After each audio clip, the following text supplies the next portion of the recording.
As to when the Slovene nation that lives today in this country was born, nobody knows. Nor as to where it happened, where it came from, or whether it came from anywhere at all. But everybody knows where and when a Slovene man is born anew every year. The Slovene man that lives and therefore slumbers and awakens with the nature. In the fields warmed by springtime sun, under blooming cherry and apple trees, or green woody slopes, and on banks of the swollen springtime rivers, whose ripple is subdued by the buzz of bees.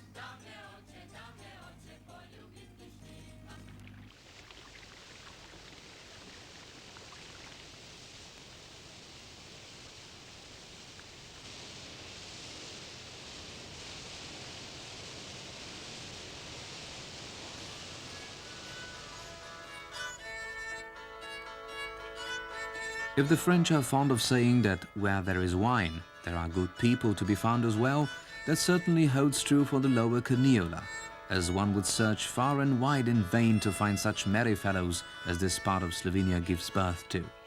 This gentle, billowing countryside has probably with its kind-heartedness alone shaped out the inner profile of the inhabitants of this heart of Slovenia and finally of the Slovenes at large, since the Lower Carniola is a wine-growing country and the hymn, the national anthem, is the toast, a song that we sing when we raise our glasses in the company of friends.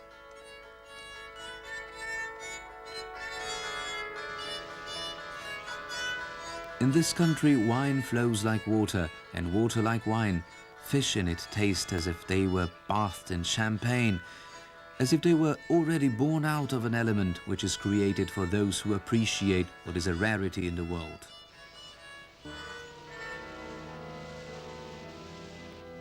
The authenticity, genuinity, nobility to the measure of connoisseurs.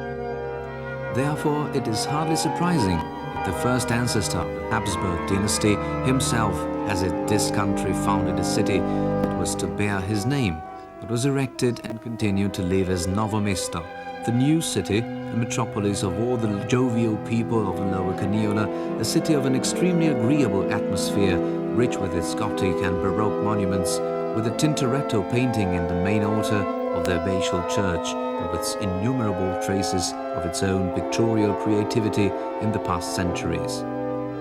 A city that is a worthy heir of those who have lived in this region, or have at least governed it before the Habsburg have laid their hand on it, and before the Slovenes have realized who they are, of the Romans whose remnants our land guards in its breast, and who with their Latin charm remain alive, submerged in the blood of the people who inhabit this country today and who receive them into their hearts.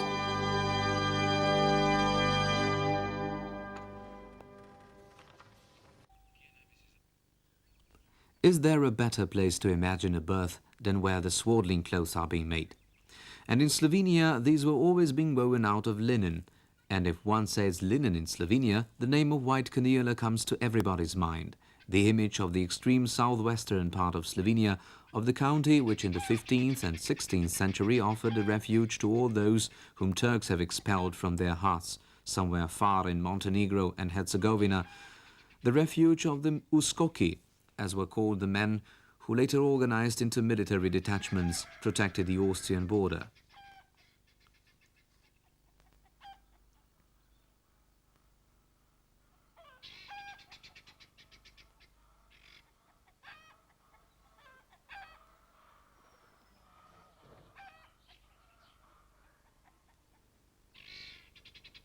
With them they brought from the East the habits and the customs that distinguish them even today and give them a special, in the rich mosaic of Slovene regional customs, an original stamp.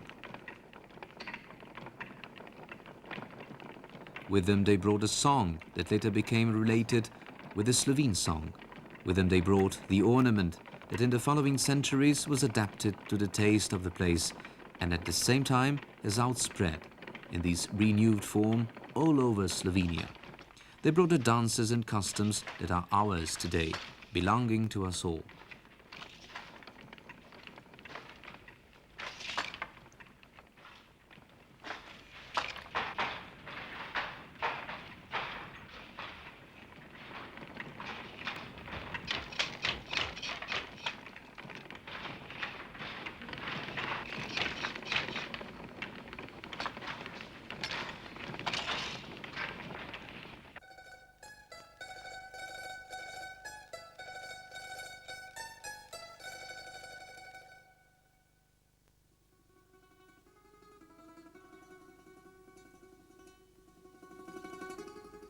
And if there is a country in the world to serve as an example of how different cultures can meet and merge, it is the White Carniola. Perhaps it is just their ancient custom of spring celebration, of spring awakening, the Feast of Green George, that subtly symbolizes the awakening of the nations when their mutual encounters first realize what they are and how to live in mutual friendship.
When the monks or their emissaries from the West Europe sought for a place in the East to erect their outposts there, their new monasteries, they choose such places where the nature itself convinces the man that this world was created by a God who loves people. Thus, they also discovered Pleterje, where Hermann of Celje, the Grand Duke of Slovenia and the unfated Emperor of Austria, erected on the brink of the 15th century a Carthusian monastery where the manuscript copies from Žiče have moved to, and that through the centuries lived to see all that by the distinguished authors is dubbed as the typical destiny of the Balkan Brim. The destiny of that Balkan Brim, to whom, at least in the first centuries of the new era, in the beginning of the Baroque period, there remained nothing but a faith into the mercy of God, for there was nothing to be expected from the secular aristocracy. The feudal lord demanded his share according to the principle, render unto Caesar the things that are Caesar's, and Turks, who yearly invaded the country, simply took what they thought was coming into their own.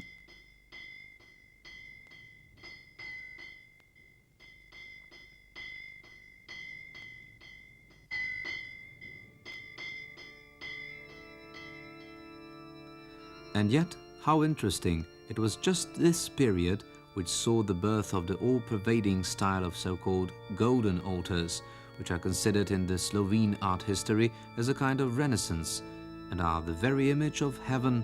as the simple mind of the common men of those days has pictured it.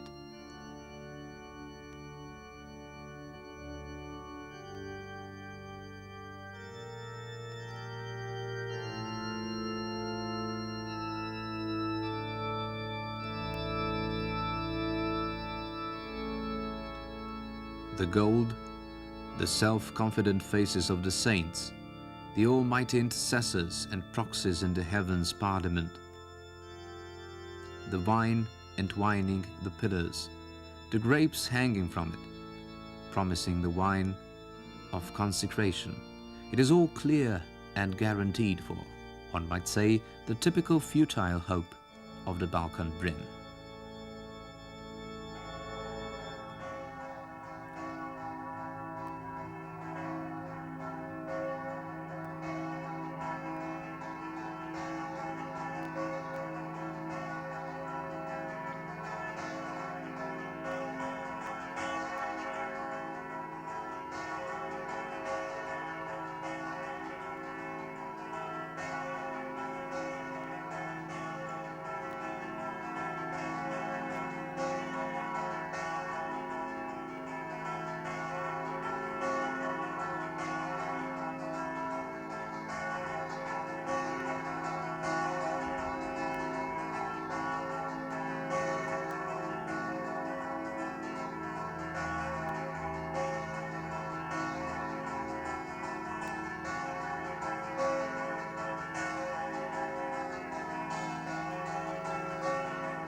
Owing to the Protestant surge in the 17th century, owing to their revolution in the Slovene literature,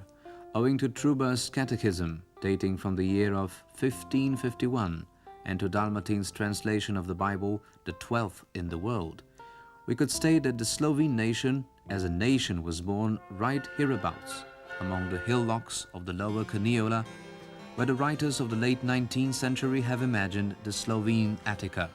where Janez Vajkard Valvazor,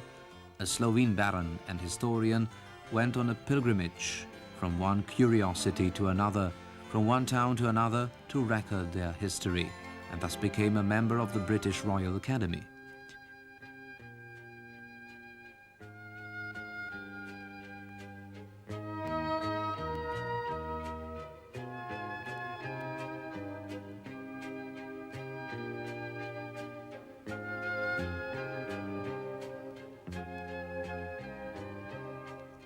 He was the first to draw attention to the extreme importance of the Slovene Protestants' legacy,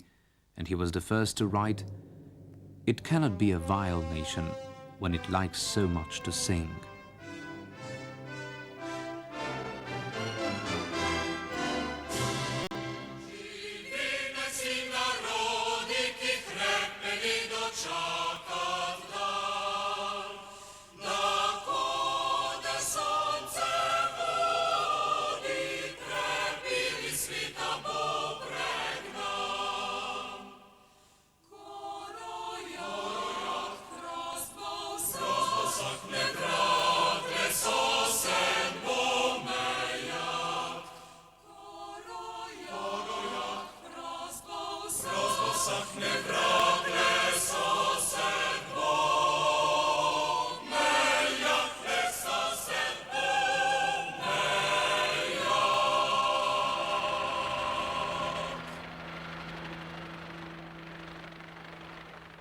But even before, without even realizing it, there were monks to look after the safety and certainty of this birth,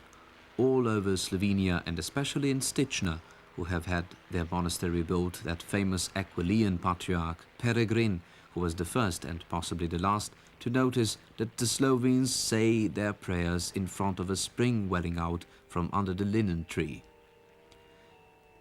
Later the water became, with the exception of the baptism, less popular with the Slovene religion and was, as far as the popularity goes, completely overtaken by wine. If we blaspheme a bit and say that the Slovene spirit was at least conceived somewhere among the tame psalmists and manuscript copyists, then the history of the Sticina monastery can only confirm it, since it was there that one of the eldest monuments of our language was created, the famous Sticina manuscript that tells us not only about the blood ties of the Sticina abbot and his important status right after the Ljubljana bishops, but also about the important role of this monastery in the Slovene history.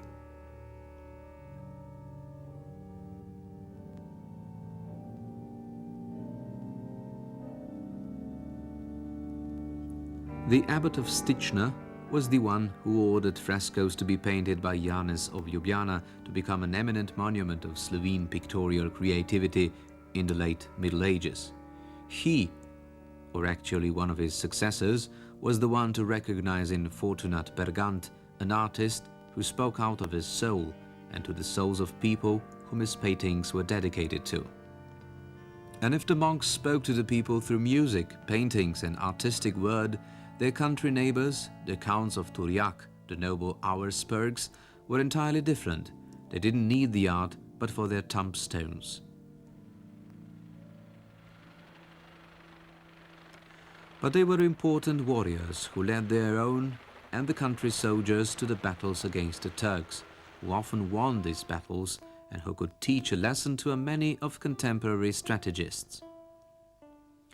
They were princes of the region for long centuries, and it was under their government that there was created much of what we call today with pride the legacy, that is, the legacy of their subjects, our grandfathers, who have created it all.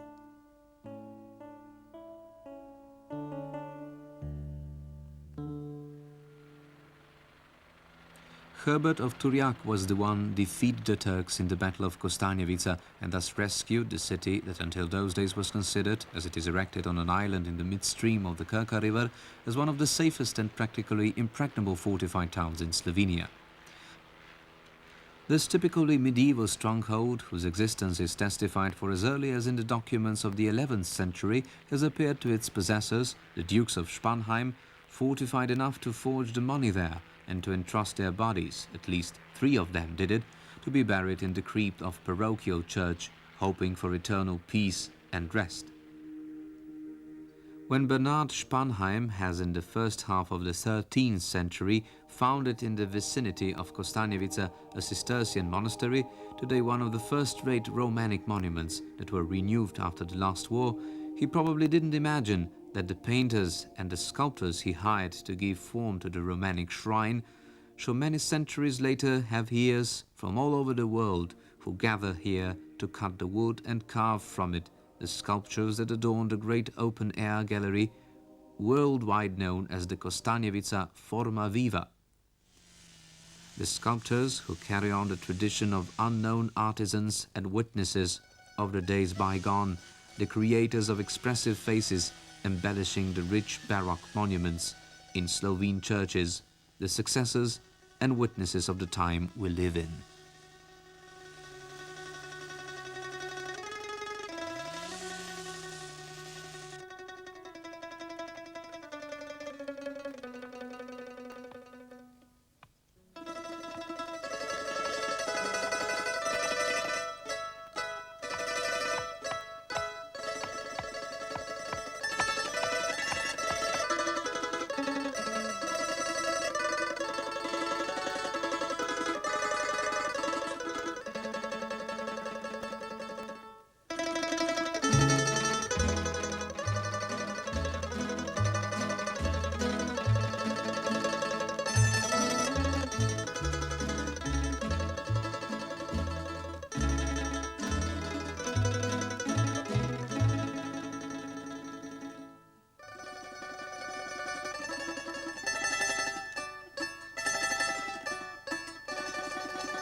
The White Carniola and the Lower Carniola are countries of wine and happy people who even after death shall certainly not be admitted into the paradise, even if their kind-heartedness should be thus rewarded. They already are in the paradise, here where their homes are.